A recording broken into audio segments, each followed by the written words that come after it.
Normalmente, quando nós vamos medir a força física de alguém a olho nu, nós reparamos na quantidade de peso que uma pessoa consegue levantar ou carregar de um lado para o outro. E normalmente, quando essa pessoa consegue levantar ou carregar um peso maior do que nós dizemos que essa pessoa é mais forte do que nós. Medimos pela quantidade de peso que essa pessoa consegue levantar ou carregar. Mas como nós podemos medir a nossa força espiritual?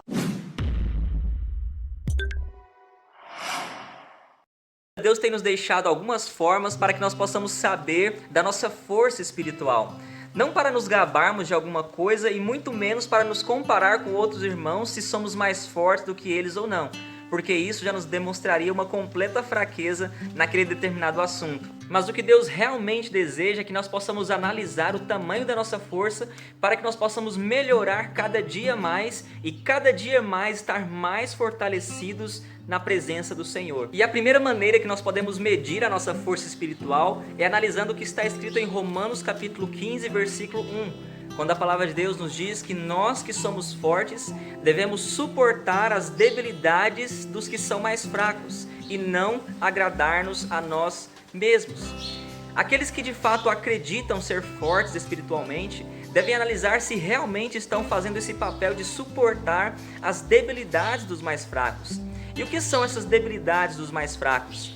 Muitas vezes a falta de compreensão deles em um determinado assunto vai fazer com que eles ajam de uma forma que muitas vezes nós não gostamos, muitas vezes nós não concordamos e que até mesmo muitas vezes nos ofende. E como nós estamos lidando com a fraqueza dos mais fracos? Como nós estamos lidando com as debilidades dos mais fracos? Como nós agimos em relação a esses determinados irmãos?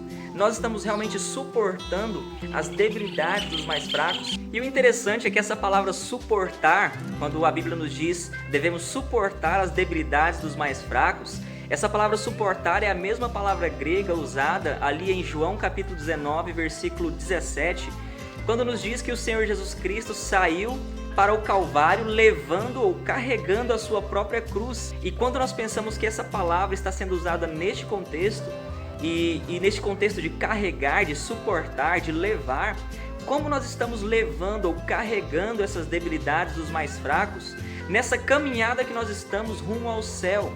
Todos nós, seja fraco, seja forte, não importa. Nós estamos indo rumo a um mesmo caminho, estamos indo rumo aos céus.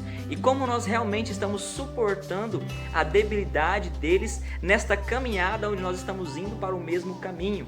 Muitas vezes precisamos frequentar os mesmos lugares, ir para as mesmas reuniões, talvez confraternizar juntos e assim por diante, estarmos sempre juntos uns com os outros. E como nós estamos lidando com essas diferenças, estas fraquezas que nós muitas vezes enxergamos naqueles nossos irmãos. E se nós muitas vezes não conseguimos suportar essas debilidades dos mais fracos, talvez nós estamos na categoria de fracos e não fortes. E talvez realmente precisamos repensar sobre a nossa situação e nos fortalecer mais ainda no Senhor. E é interessante também lembrar que os adultos normalmente sempre têm mais força do que as crianças. E normalmente aquele que é mais fraco pode ser que ainda seja uma criança em Cristo. Pode ser ainda uma pessoa que ainda está precisando se desenvolver em Cristo. E aqueles que são mais fortes normalmente são adultos. E quando alguma coisa acontece, talvez alguma coisa de repente, alguma tragédia acontece em algum determinado lugar, ninguém espera que, por exemplo, a criança coloque o adulto nos ombros e saia correndo. Mas ao contrário, as pessoas esperam. Aqueles que são adultos, que realmente possam, num momento de dispersão ou que alguma coisa aconteça, carregar esta criança de alguma forma até algum lugar, porque ela não tem a possibilidade de correr tão rápido como nós estamos correndo naquele exato momento. E é muito comum, por exemplo, que quando uma criança provoca outra pessoa, se esta outra pessoa é uma criança, normalmente ela vai entrar na provocação daquela criança igualmente e as duas vão começar a se ofender, até que de fato algum adulto possa realmente interferir naquela situação. E como nós agimos quando os nossos irmãos que consideramos mais fracos ou que consideramos como crianças, como nós agimos quando eles nos ofendem ou quando eles nos atacam de alguma forma? Será que nós entramos naquela guerra como duas crianças ou será que nós agimos como um adulto e ignoramos aquela situação?